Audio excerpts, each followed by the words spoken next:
Hey everyone, welcome to Expansion Cast.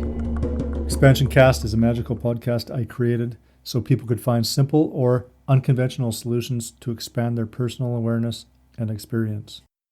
This podcast is dedicated towards revealing people's divine truth and how that divine truth works its way out into the world, one by one, helping liberate each of us on our personal path to freedom.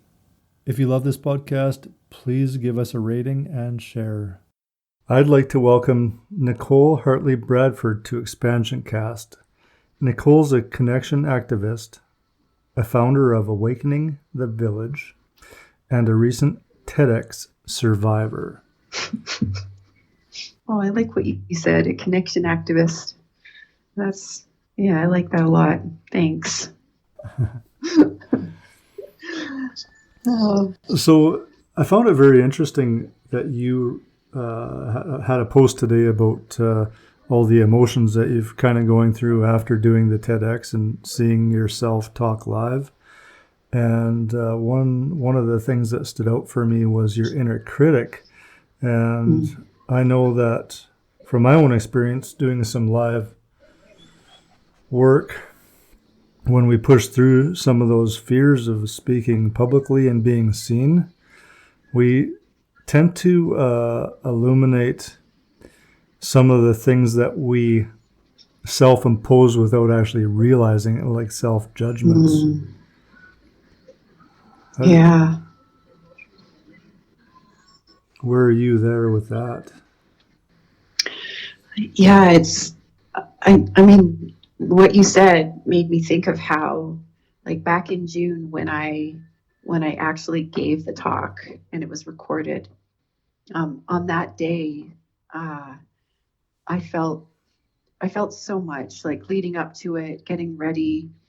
I had been really like mentoring and coaching myself to be present and to just trust that what I had in me was what needed to come out, and that I had one in me. I had all that was in me was what I wanted to say. And when the actual talk happened, I felt fine. I felt like I'd done what I'd set out to do, and it was over, and it was irretrievable, and I was moving forward. And then over the months that I've been waiting for it to come out, I've been, anticipating that, it would have an effect. But I had no idea the effect that it would have. And when I heard that it had been posted, I was super excited. And then I sat down to watch it and I was like, oh God, and it all hit me at once. And I watched myself, and of course, all I saw was the things that I couldn't feel so proud of. And I started to feel really embarrassed and really regretful. And I started like telling myself all those things that, I don't know, parents and teachers tell kids that don't serve us at all. Like, you should have known better. You could have done better. And I know in my mind, and I know even in my heart, that those things aren't true. But my solar plexus still buys into that I should have known better. I should have done better. Even though in my head, I know that I was doing my absolute best with what I had at the time and with what I could do and I could know at the time. And yet it's like I can feel it burn. And then, that part of my mind that's just nattering away at me is, really had me last night. Really had me. And I posted from that place of being just my kind of personal policy of open honesty is just, I needed to express and I needed to reach out. And that's how I decided to do it for the time being, and trusting that open honesty and vulnerability has served me in the past, even though it's not really what I'm conditioned to do.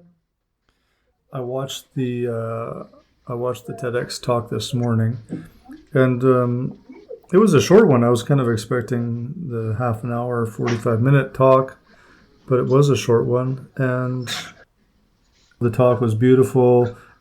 how you pronounced everything was amazing. The spaces you took, the time you took to let the communication sink in was awesome. And it really felt like you were in your power. The one thing I missed was the vulnerability story. How you got here. Why are you here? Why are you a connection activist? Yeah, I mean, I suppose I did mention about the day that I almost took my own life. Mm-hmm. I didn't go into that very, very deeply, partly because the point of the talk and the invitation that I'd been given was to talk about intentional engagement. So I kind of moved from having been in a really vulnerable and hopeless place to now being in a strong place, and how did I make that shift? And I didn't get too much into how I'd become so hopeless and vulnerable, very much at all. And partly I think some of that has to do with, it was a very relational, like where I got to back then was based on relationships. And I still haven't, I don't think, really reconciled with the people with whom I had those relationships. So I don't think I was trusting myself to not come across as blaming or shaming or holding others responsible, because I don't hold others responsible. Well, that might not be completely accurate. I don't blame them. I believe that they were all doing the best they could with what they had to. I think I do still hold them responsible for their part, and we as individuals haven't got to that part yet. I haven't reconciled with those people, and to talk more about that might have been premature, I think. So yeah, I went ahead to the part where the point of the night, and it was a shorter TEDx because it was given in the context of 3 short talks in a salon style event, followed by like an hour and a half of engagement with the attendees. So that was a big part of the night, and it made for the smaller style talk. So in a short couple sentences, what does intentional engagement actually mean? To me, it means talking to people without filters, openly, honestly, with a purpose too. And the purpose that night was to practice and provide people tools and examples of intentional engagement. Can we have an example now? Sure. One of the other speakers that night is this amazing man called Garrett Smith, and he's the Indigenous man who set up the Mokinsis camp outside City Hall, or not City Hall, outside the courthouse in Calgary a couple of years ago, teepees and a trapper's tent. And initially, the purpose of the camp was to give a space for conversations to be had around this tragic reality of the missing and murdered Indigenous women in Canada.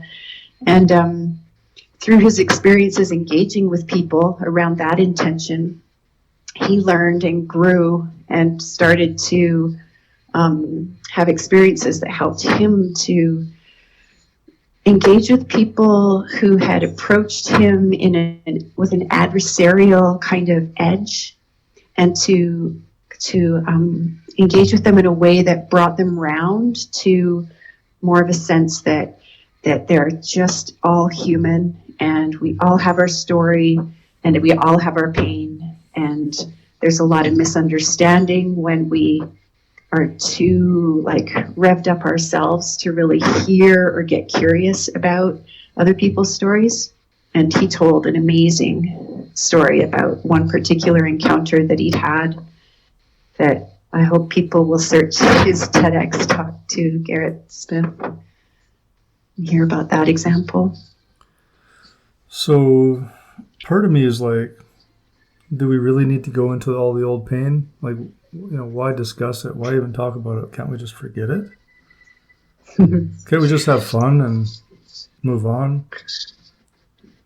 I mean, I guess if we can, we can, and go ahead if you can. I tried that for a long time. Tried to just like put it behind me and pretend that there was no pressure kind of coming at me.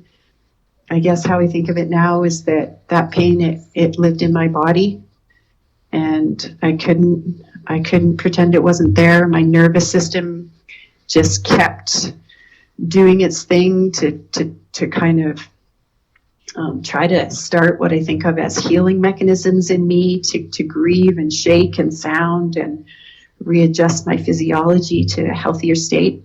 And my behavior just kept getting me into situations where I needed to not necessarily go back and talk about it, but I needed to feel the feelings that hadn't had a chance to be felt long ago. I needed to learn how to hold space for myself and be able to process those emotions and have them clear out of me in a way so that I could be free of them. And I described that in the talk, that layering of past like small T trauma and bigger T traumas that I'd experienced that hadn't been thoroughly processed at the time. So after you process these feelings, do they disappear forever? I think that it can look like they don't, because all of those traumas, they happened in layers. Even the big T trauma event might have happened, but then often because of the big T trauma, like, for example, I lost my dad when I was 23 years old. And there were that was a big T trauma, the loss of a parent through like premature death. But before his death, there were all the small traumas of not being able to talk about it while he was sick, not being able to really process that he was in hospital and not available as a present father, to watch him deteriorate, like all these little things that built up over time and didn't get discussed, didn't get grieved. And then when he died, there were, again, a whole new wave of like small T traumas that had to do with my family's inability to connect and communicate well and grieve. And, then every kind of event that happened that was difficult after that was compounded by the loss of my dad and the loss of this person in my life with whom I used to talk. He was my confidant. He was my closest family member. He was my support. And so there was this mountain of layered traumas that had been not reconciled. And there I was, as an older person with 4 children, 3 of whom had never met him, had never known him, had never directly received his love, in an isolated situation where I was really struggling without family, without close support. And yeah, like I say in the talk, I ran out of space. How's your inner critic today? I honestly, I can feel pretty proud, because the way I see it is that even though I have this huge inner critic, I also have this huge opportunist kind of part of my nature. And I have this huge, like, badass, brave part of my nature. And between the opportunist and the brave, they've kind of said to the critic, okay, give it to us. You tell us everything. You show us all the holes you see. Go ahead. And they've listened. And we ended up kind of, talking about myself as these divided parts, but I think that they've come together, those 3 parts, and they've come together and they've said, you know what, here's an opportunity to bravely be open about the holes I see, about the mistakes, if you can call them that I made, and heal the hurt in there that's still residually present, and to learn and grow and put into use the material, the tools that the tools I talk about and touch on in the talk. And I did that this morning. I took out the Love Smart cards, which is the box I hold up at one point. My inner critic's like, oh my gosh, you didn't describe that well at all. You didn't name the tool even. You didn't talk about the person who had given you permission just that morning to put them in the talk. And my inner critic was telling me, you didn't do her service. You didn't do the watcher's service. How are they going to know? And I'm like, my inner opportunist and my badass is going, well, there's no time like the present. Tell people about that. Fill in that hole. Give it even more clout because of the, people's maybe interest will be piqued by, whoa, wait, what was that box she held up? She says that it helped her heal and grow and learn. More about that, please. And hopefully that might make them Google or inquire, and certainly makes me emphasize it more here. So that's how I'm handling my inner critic. Sweet. So what are you have? I guess now is a great opportunity to talk about the Love Smart cards. Sure. Tell me about them. Why? I think I went to a short class with them at a festival, but I haven't really had a whole lot to do with them. Mm. And there's probably a lot of listeners out there that have no idea what we're even talking about. Yeah. And they're pretty simple, really. It's one of those things where simplicity is the genius of it.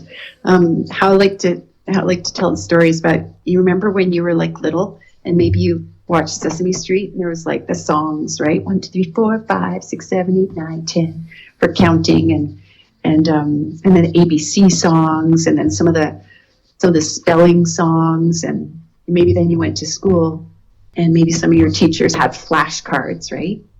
For words and math and on the emotional literacy side of things, there was when you're happy and you know it, clap your hands. And when you're sad and you know it, cry boo-hoo. And when you're angry and you know it, stomp your feet. Which I hear actually these days, they're leaving out the sad and the angry parts. And they're just, when you're happy and when you're glad, shout hooray. And they're like, no, we don't want to talk about negative emotions. But when it came to language and literacy, and spelling and reading and math, and then you progressed right past the flashcards into writing and algebra and geometry and essays and theses and all kinds of advancement when it came to numeric and linguistic literacy. But when it came to emotional literacy, after you're happy and you know it, clap your hands, there was nothing. We were just go out in the playground and fend for yourself. And now we have mental health crises and addiction crises going on. Give me let's talk about smart cards and kind of what they look like and what they feel like, what to expect when a person picks up a deck. Yeah. So the deck itself has 4 parts, and the cards are color coded, so you can tell them apart easily. Each card has a word on it. And in the gray, there's a gray deck, and each of the cards in the gray deck has a word that is the name of a feeling or an emotion that is unpleasant, that is associated with needs, longings, values, and desires that are unmet. Then there's a blue deck, and on the blue cards, there are words that describe the feelings that are associated with needs, longings, values, and desires that are met. And then there's a green deck of all the universal needs, longings, values, and desires. And the premise is that when our needs, longings, values, and desires are met, we get the pleasant feelings. Like when, we need connection and we get connection, we feel joy, we feel safe, we feel, pleased, we feel happy. And that when we need connection and we don't get it, then we can feel lonely and disappointed and sad, maybe even angry. And then the 4th deck is a pink deck, and those cards have words on it that are associated with character strengths. So the character strengths are the parts of ourselves that we can draw from in order to get more of our needs, longings, values, and desires met more of the time, so that we can have more of the pleasant feelings. And it moves the language too away from the idea of feeling bad or feeling good, takes it out of like negative positive dichotomy into all feelings are information that tell us that either our needs are being met or they're not. And then we can get quicker to a place of wondering how we can make sure that we're getting our needs met so that we can have the more pleasant feelings more of the time. And how you use the cards is from a place especially of upset. I can go through all the gray cards and like identify the feelings I'm having and give myself empathy. Say, yeah, this is a feeling I'm having. I acknowledge it and I give it space. And maybe that space means that it can move. And if those feelings are anger and sadness, and I'm really giving myself a chance to feel those and acknowledge them, I might cry, I might like start to growl or like move my body in ways that helps process those emotions on a kind of like biological molecular level until they're just spent. They've been expressed, they're gone, they're out of me. And what I've found is that when I allow myself to do that, I gain all this space. And in that space, all kinds of new ideas come to me, all kinds of new understandings of what might have happened.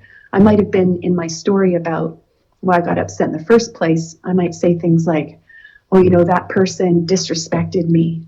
But disrespect isn't a feeling. Anger is a feeling and sadness is a feeling. So if I'm able to say, when that person did the things they did, which are more of a description of like factual things that happened, I felt angry and sad because my need for respect wasn't being met. And when I know that my need for respect is being met, and I'm respecting myself by giving myself the time to work through all this, I'm taking my focus off the other person, understanding that they might have done and said whatever they did and said from their own place of like confusion or hurt or unmet needs. And it might have made it really hard for them to even know what I might need, let alone provide that for me. So it's this way of getting clarity and understanding and giving oneself space and also gaining understanding and clarity around other people and how they might be coming up with the behaviors or lack of behavior that they've been engaged in. So can you briefly describe the difference between an emotion and a feeling? I can describe the difference for me. For me, a feeling is a kind of sensation in my emotional body, and an emotion is when that feeling is moving. So it's kind of the difference between, I might feel sad, I might have sadness as a feeling, but when sadness is being an emotion, it's moving and it's grief. So that's the difference for me, is that motion part. So it sounds like when it's a feeling, it's like something that's stuck. Yeah, or just hasn't kind of got to the movement part yet. Mm-hmm. Yeah, for whatever reason. And I kind of think that's part of how humans maybe work, is that not every moment of every day is a good time to be letting emotions out of us. And so I get the idea that we're built with this mechanism that holds it in until we are in a place that's like conducive to emotional expression. Because being open like that is a pretty vulnerable state. Crying and emoting. You can't really be multitasking. You can't. I just imagine like humans back in earlier times when there were more kind of like the types of threats that if like a saber-toothed tiger attacked the village and you watched your beloved person get mauled, and like you didn't have time to stop and grieve right there. You needed to get away from the danger. You need to get yourself safe. And I get the idea that maybe in Indigenous cultures, once they got themselves safe and confirmed that they were truly safe, they did do grieving and mourning in a really active way with the drumming and the wailing sounds of Indigenous songs and rituals. I see so much that might have been this opportunity to clear out the emotions in order to be able to like move on with life. Well, I think that can be part of it too, but I think also part of it is that we're such a young country, talking about North America. And when we look at the environment of business and corporations, I really don't believe that they want emotion, and they didn't want emotion. And so I think for a long time, the priority in schools, and maybe it still is a priority, is to push away emotion so that when people come up in society, they're not reactive, and they kind of fall into a very predicted pattern of 8 a.m. or 9 a.m. to 5 p.m. habits. Yeah. And what I see in that from this place of like illumination that I've got for myself as a person who broke out of that, and for whom releasing and expressing emotion was such a big part of that, I see like Western culture and colonizers and settlers as having arrived here shut down and imposing that on I can't help but wonder if, whether consciously or not, and I'm doubting that it was fully conscious, that the missionaries and the settlers who suppressed Indigenous culture, a big part of that could well have been that they were suppressing the expression of emotion. Just like, you can't do that. You can't sing your songs. You can't pray your prayers that like lubricate this grieving process. We want you to sit down and shut up, like we've had to do for generations and generations and generations.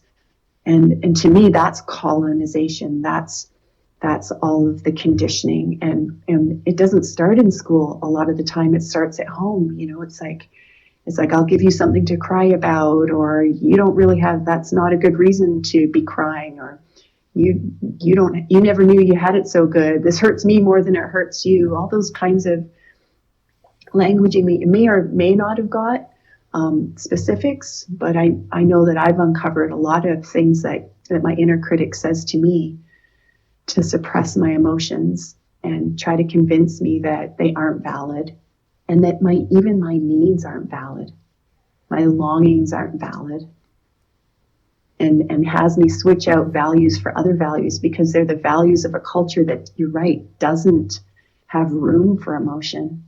And I can't help but wonder if that means that, we as a collective ran out of space from all the trauma that didn't get a chance to be expressed. Mm-hmm. I still have a bit of a issue with the needs part, though, because I really find that once we move into a place where we can, purge the emotion, let it feel, let it have its life, let it move on. Once all these emotions, these built up old, deep-seated emotions that are stuck, and they finally get their way out, and then we become clear and we can move into our wild beingness, there really is no need anymore. I don't find needs. What I find is inspiration, and I don't need anything from anybody else outside of myself anymore. You know what? I think that you've hit on something so poignant, which is that the whole point of being a dependent child and growing up in the context of families and teachers and coaches and grown-ups is so that we would become self-sufficient in terms of needs, that we'd be the ones who looked after our own needs. And I think that what we do is we kind of circumvent our own power or the individual's own power by denying them the need to grieve and the need to express authentically. And so as grown-ups, we end up kind of like codependent, and we believe that we can't rock the boat at our job. We can't challenge the 9 to 5 paradigm. We'll be in poverty and we'll starve and we'll die. We have to be responsible.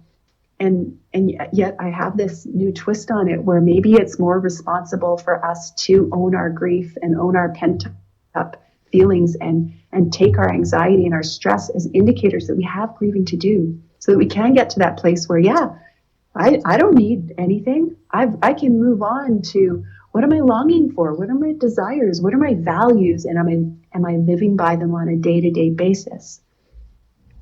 And another thing I think that often goes unnoticed is that not only were my so-called negative or unpleasant feelings denied expression, but so often were my expressions of joy and celebration, of being pleased with myself and proud of myself.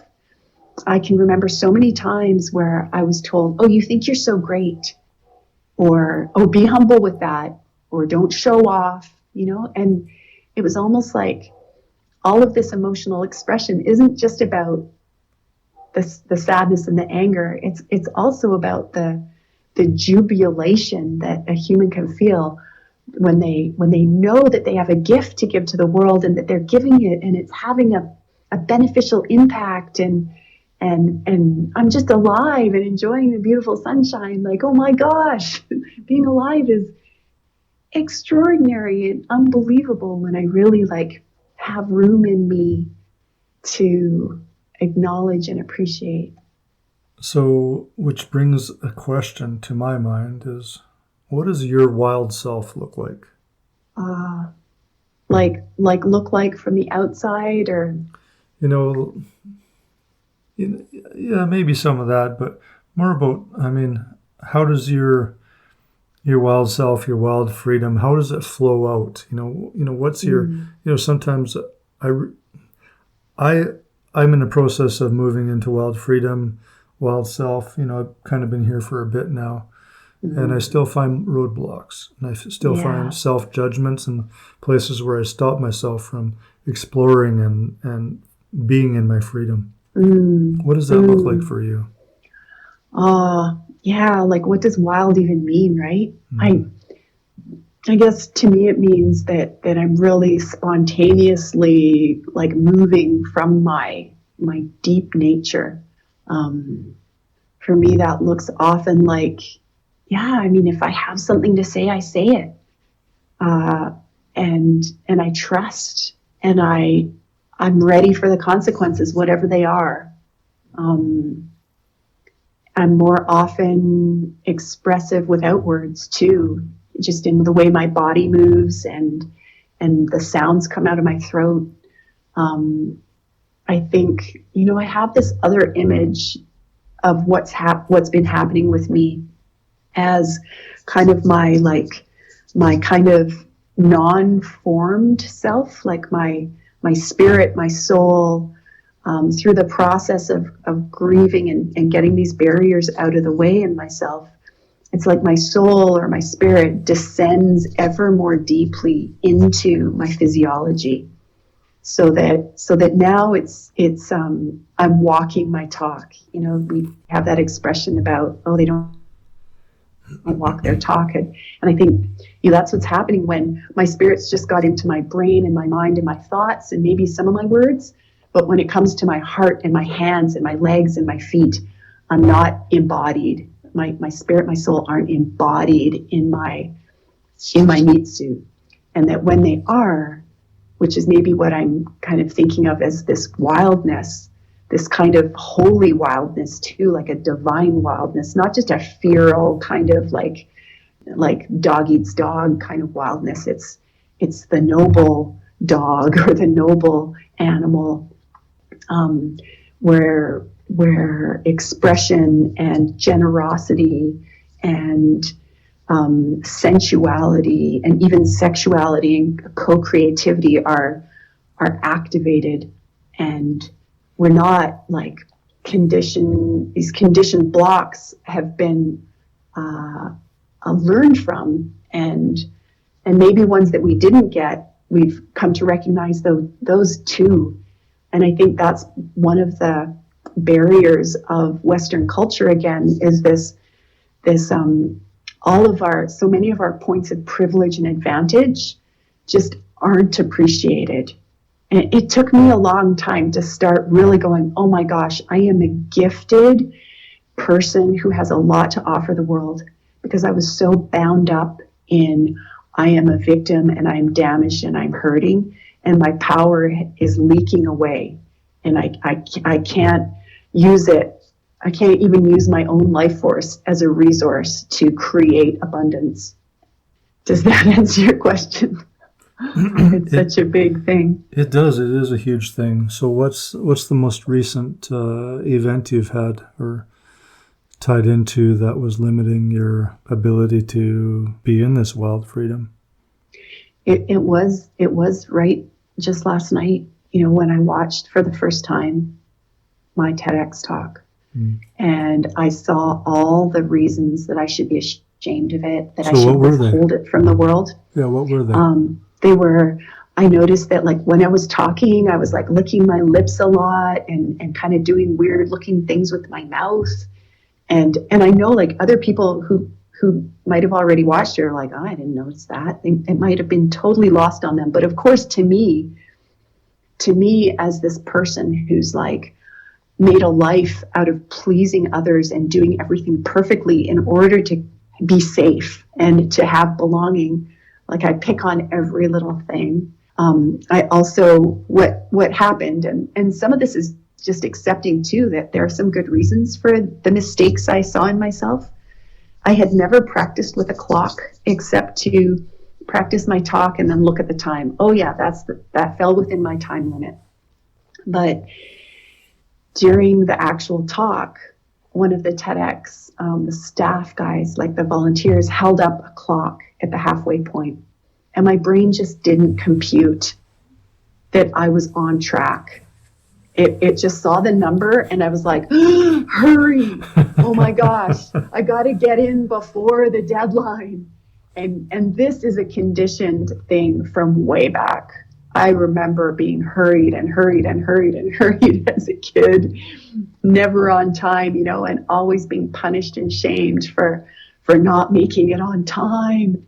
So what that did to me is my lost presence, and my brain started glitching, and I started skipping parts and not following the path that I'd worn for myself through like repetitions of this talk. And I'd chosen intentionally not to script myself. I wanted to leave plenty of room for improv, kind of like on the fly, so that I could really be present. And in a way, it kind of backfired, because when I did get that glitch around the clock, I just started lurching and bumping, and I see all that. When I'm watching last night, I'm just like, oh my God, I forgot to say this. I forgot to mention this. I forgot to do this. I just ran through, like when I described my crapping big process, like I'm sure I just lost so many people and confused people. I have no idea how it lands, because I can't be watching it without knowing how it goes. So I don't know how it'll come across to new people. Oh yeah, everything from like, oh, my scarf is all wonky. But yeah. So you were describing something you viewed as not perfect. Yeah. And you're expecting yourself to be this vision of perfection. No, this is the crazy paradox of it, is that I knew already that it was imperfect, and I had become okay with that.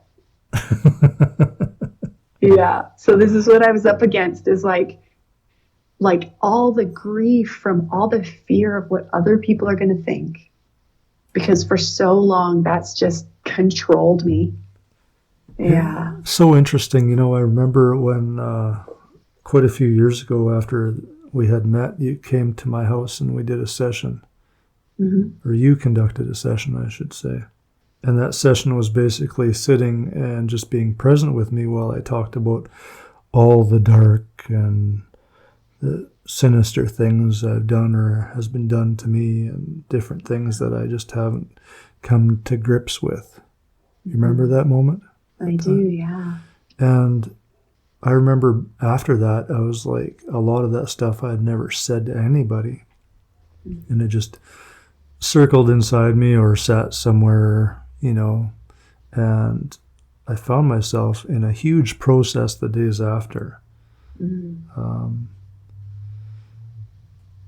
And I still can't call that beautiful, but it was definitely a good experience of awakening, or opening my attention to something that I was failing to acknowledge. Yeah.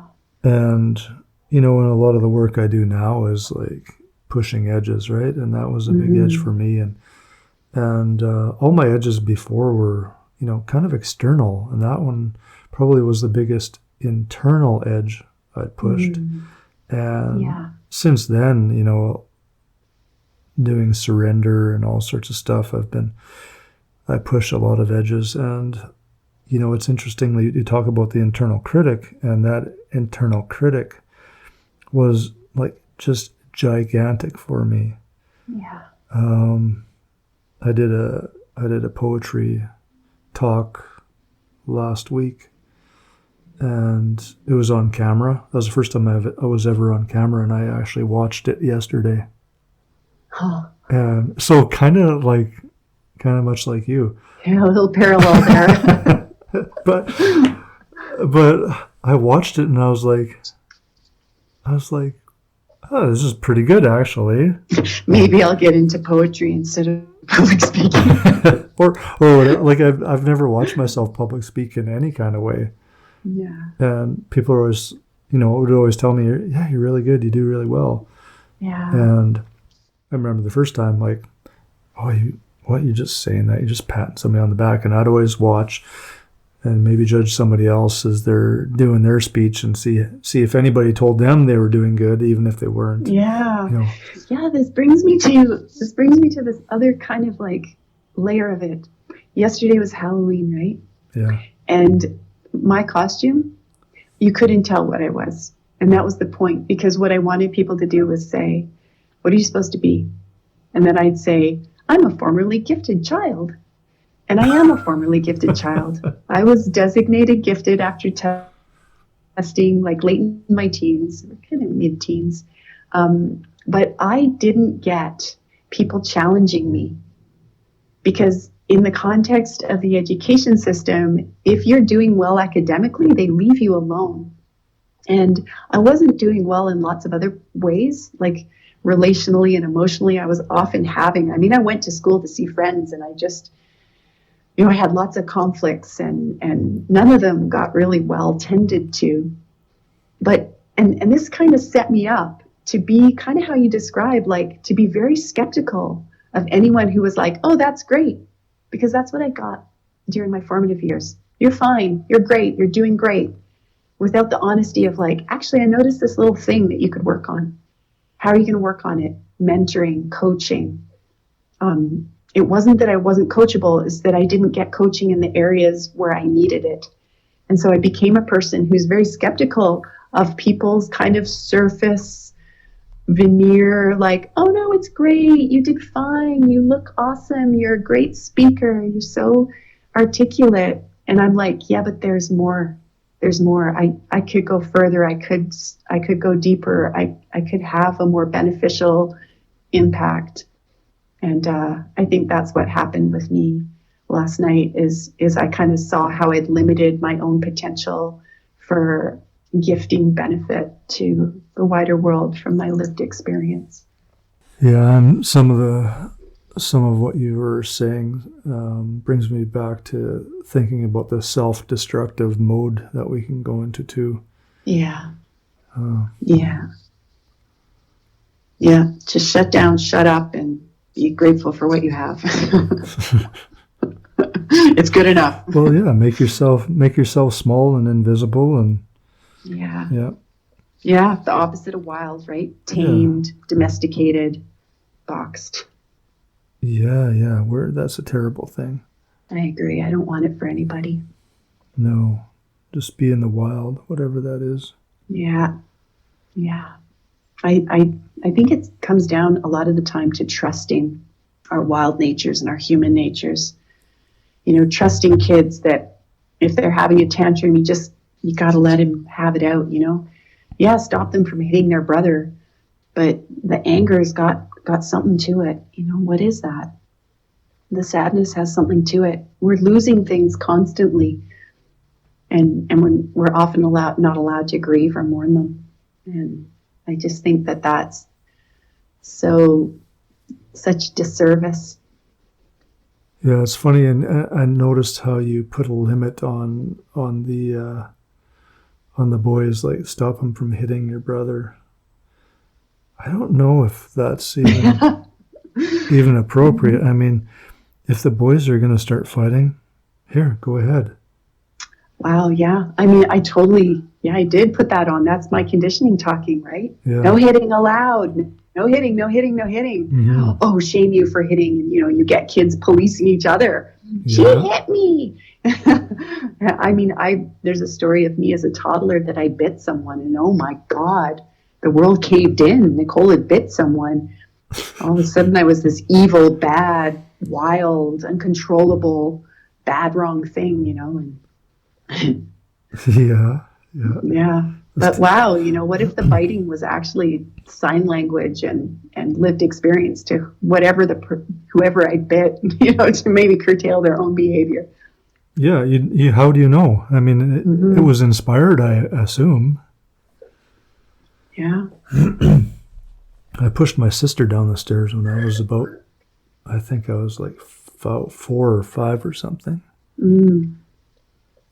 Yeah, I remember that. That was interesting. She's probably listening to this. Probably doesn't really... Well, maybe she'll probably remember it. That was a long ways down. Yeah.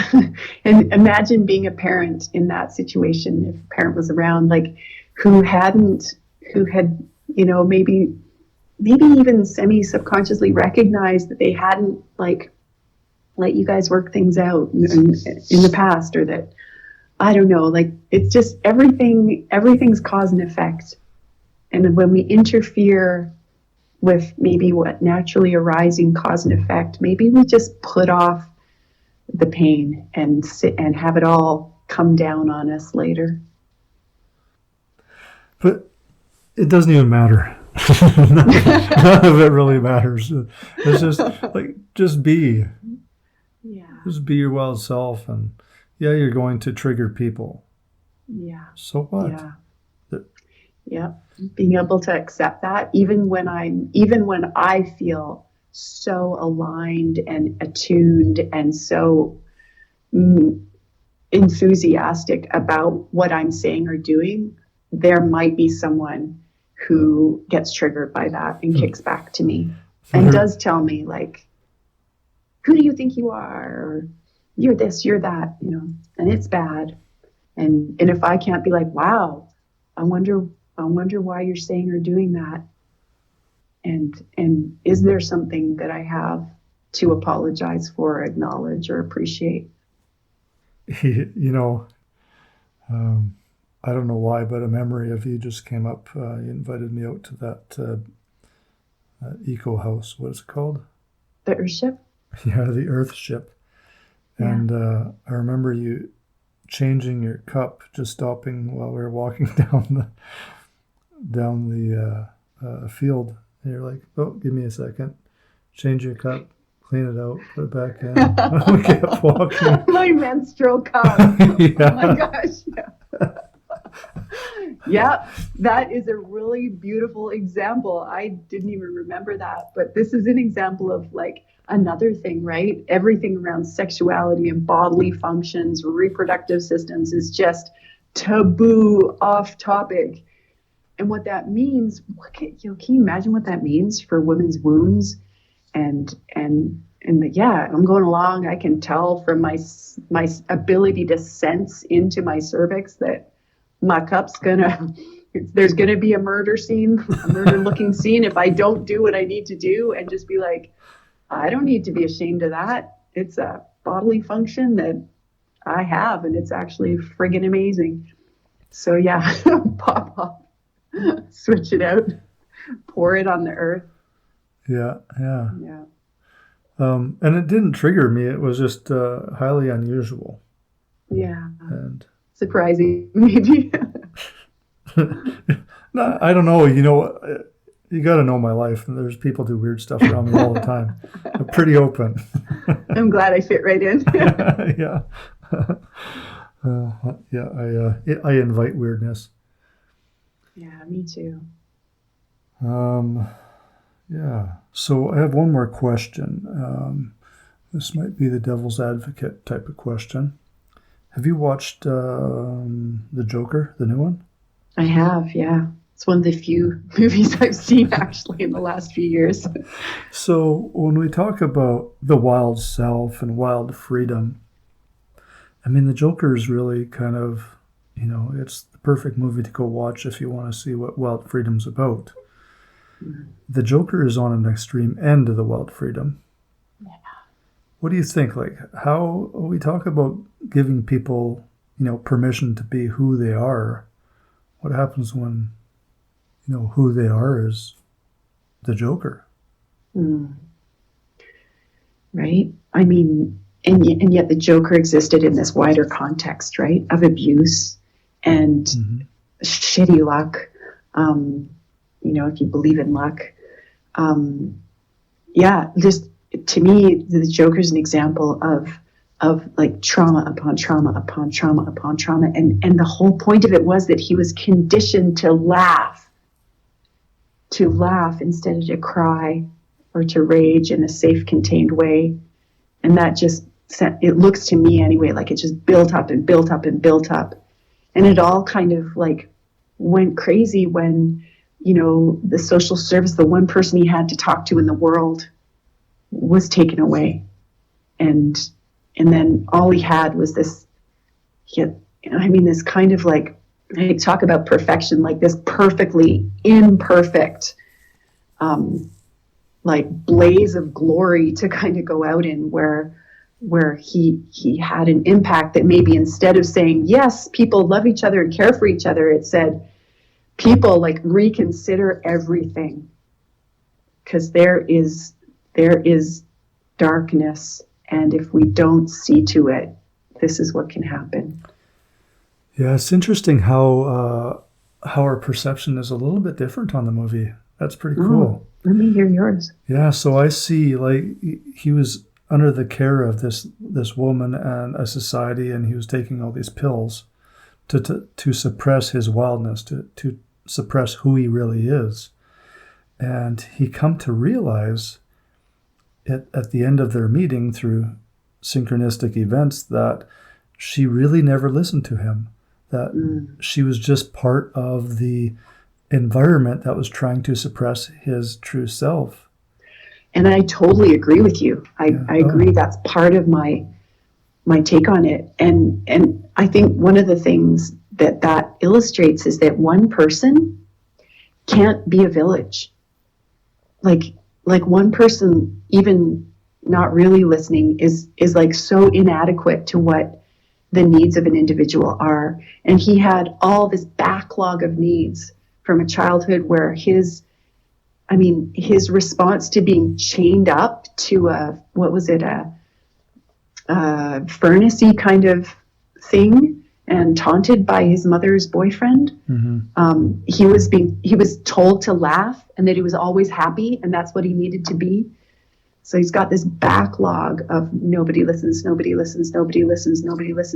who knows if she was really listening or not? Who knows if she could have even heard what he was really saying, because she just had no idea what all there was backlogged in there. And as a male too in society, he was clearly conditioned even more deeply than Western civilization men to not cry.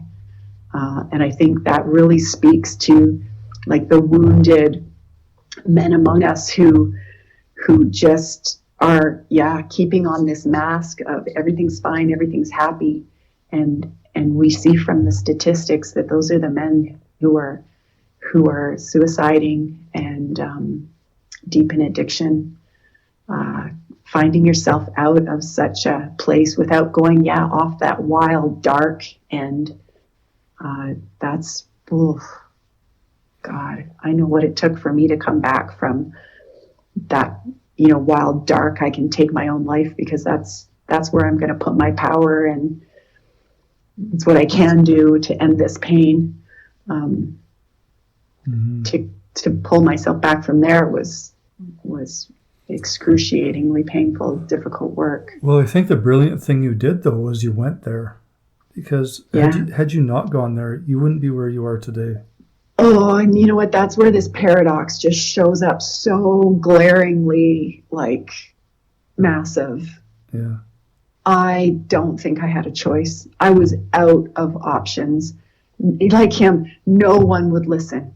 No one, I didn't think anyone was hearing me. I mean, I had one person, and she was probably my savior, my saving grace. I had one place to go where I could be me.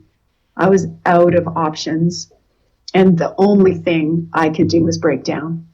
And I had to let myself break down. I had to stop holding and let go and let those emotions come friggin' like flailing out.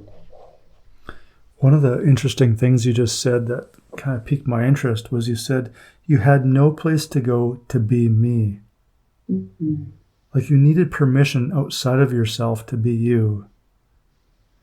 And you had to find somewhere safe. Yeah. All of that suppression that I'd experienced in my formative years, saying, no, you don't get to be you. You can't be you. You won't be accepted unless you change who you are to please those around you. That's survival. That's what's required of you. Mm-hmm. Eventually, I just had to, I guess in a weird way, maybe I got enough unconditional love. I talked about my dad earlier. He was definitely someone who was like, you know what? No matter what you do, no matter what you mess up, you're loved. And I think I had enough of that influence too, and gave me enough space inside myself to still even just know that emotions could be let out. And maybe that was like ultimately the core of my saving grace.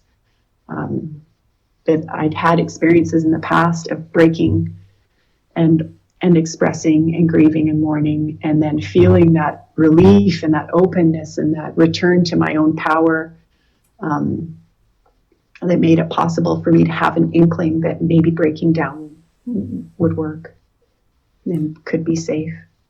Yeah, and that I could survive it. Yeah, and I've watched some of your Facebook Live posts over the years since we've met, and it's, some of the posts are so vulnerable, and it's taken a lot of courage, I could see, on your end, to be in the space that you were in live and having everyone see you in your deep emotion. Yeah. And, the nice thing about that was you came to a place where you didn't have to go somewhere to be you. Yeah. I made my own body safe to be in. Yeah. And then started creating environment in which I could be safe. When I left my bedroom, when I went upstairs, when I went into my living room. And that's what Awakening House Temporary Permaculture Ashram was all about. The home I live in. Yeah. So do you find yourself able to be yourself everywhere you go now? I don't think so. I think that, when I'm out and about and surrounded by strangers, it's not that I'm not being myself. That our wider culture, our society, I don't know if you can really call it a culture because there's so much lack of culture. It isn't really a place that welcomes a lot of adversity or diversity. It sees diversity as dangerous, especially in a very conservative part of the world like Alberta is. I feel super lucky because I've really turned toward places and people where radical self-expression is celebrated and appreciated and encouraged. Those places have also become places where the people there are noticing the dangers and the kind of pitfalls of allowing people expression and freedom, especially because it's so brand new to many of us that we don't always know how to handle it, especially when it comes to relating with others, and honoring others, and making sure that they're feeling free and empowered while I'm feeling free and empowered. I've come across people who can't even imagine a world where people are getting all of their sexual needs met. This person's response was, "So that sounds like a world full of rape." I'm like, wow, do you really think that someone raping is getting their sexual needs met? Isn't it more than just getting off? And certainly the person being raped isn't having their sexual needs met. Who needs to be raped?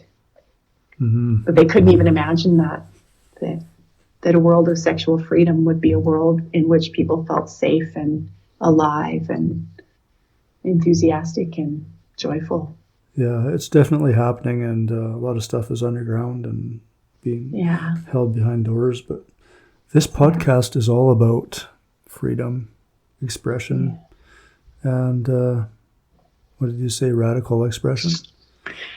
Yeah, radical self-expression. Yes, and radical self-reliance and responsibility.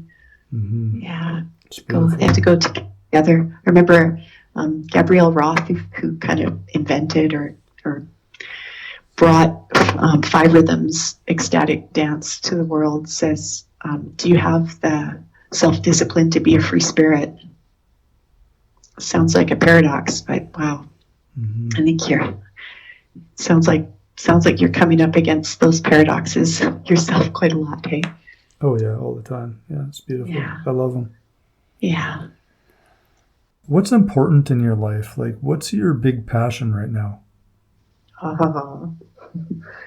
Well, apart from on the microcosmic level of just being exactly who I am and healing more and more deeply in through those last layers, hopefully. I don't know if you ever stop, but for now I'm not going to stop, because there seems to always be more to come up and heal. On that microcosmic level, that is important to me. On where I interface with the world, what's important to me is to share this dream that like I say at the very beginning of that talk, I'm either blessed or cursed to have it. But either way, I have it, and I'm going to do my best to make that a thing that's of benefit to others. I can see in my mind's eye a rewilded world full of rewilded humans, and we have this way of interfacing with the rest of nature that's seamless, that we're not paving things and boxing things off and stuffing things down and demonizing just creation or aspects of creation, and separating pieces of ourselves and our world into good, bad, right, wrong. So that's sharing that vision, and helping other people see their own visions. Those things are really important to me. I hope that it's inspiring. I hope that we can just have more inspiration in the world through that. And then also, I love connecting people. When I think about, what you're doing down Lethbridge Way and what other people are doing near and far, and just connecting more people together who are kind of in this way of healing and learning and collaborating and sharing and learning new ways of living that don't cause so much waste, and that the waste that is inevitable, going back to the crapping big that I talk about in the talk, that we can take the waste and turn it into fertilizer or turn it into something new, upcycling and salvaging our passions of mind. And I think we can do that on all kinds of levels, material and non-material, and build our way to these villages that I imagine this. I was helped to imagine this by a friend of mine, Hugo, who wrote a book called Seeds. And he describes in his book, it's kind of futuristic, dystopian, utopic kind of contrast, where up here in Canada, we've turned into the United Canadian Communities. That's what this kind of land or geography has been renamed. The people upon it have named themselves the United Canadian Communities. And it's just this vast network of eco-villages. And there are very few, very distinct rules. One is that nature comes first. Stewarding the land is absolutely essential. The other is that each eco-village governs itself and has its own culture. And then the third is that once kids have grown up, they get to choose where they go. They aren't obliged to stay put. Actually, I'm not even 100% sure that's in the book. I might have added that in my own vision expansion kind of tendencies that I have. So sorry, Hugo, if I'm misrepresenting your writing. Yeah, so just sharing those visions, connecting people, working with them to empower more sharing, more wise use of resources, and evaluating things so that inner critic can just become this like really helpful tool to help us level up rather than something that keeps us down. Well, that's quite a bit of passion, and it feels like a really steep hill to climb. Yeah. So I have Sorry, go ahead. We're up against it, that's for sure. Mm-hmm. Well, I'm so stoked that you asked me to be on your podcast and that I've had a chance to talk through some of the holes that were in my TEDx talk. Well, you're such a wonderful person to interview and talk to. Not even interview. I don't know why I said interview, because I don't really interview people. I just kind of flow with what's happening, flow with the conversation. Yeah. And thanks. Yeah. And so tell everybody where you are. Like generally? No, where you physically are right now. Where I'm physically doing this podcast. I'm sitting in my older model Chevrolet van with a cracked windshield that's held together with all kinds of duct tape and bolts in a parking lot of Valley Village where my daughters are treasure hunting right now in sunny, beautiful Calgary, Alberta.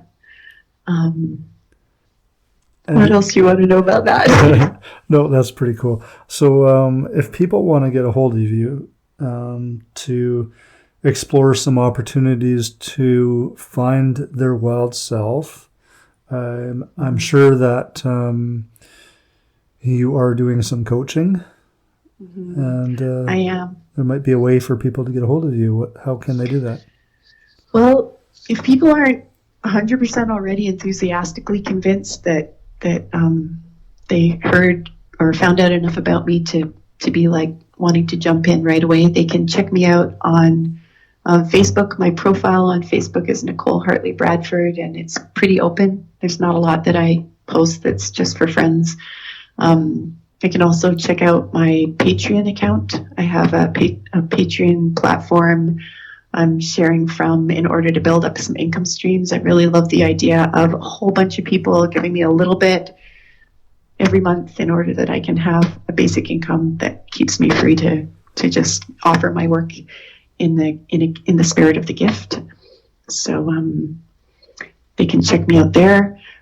They can get in touch with me through Messenger on Facebook, ask any questions. What I'd love most for people to do is get together with some friends, maybe watch the TEDx and then listen to the podcast with them, and then get a few people in on having me come and facilitate the little process I have for groups to gain skills and trust among groups that are already connected, so that they can deepen into more sharing and more safe space. Thanks, Nicole. This podcast is Expansion Cast. Thank you for listening.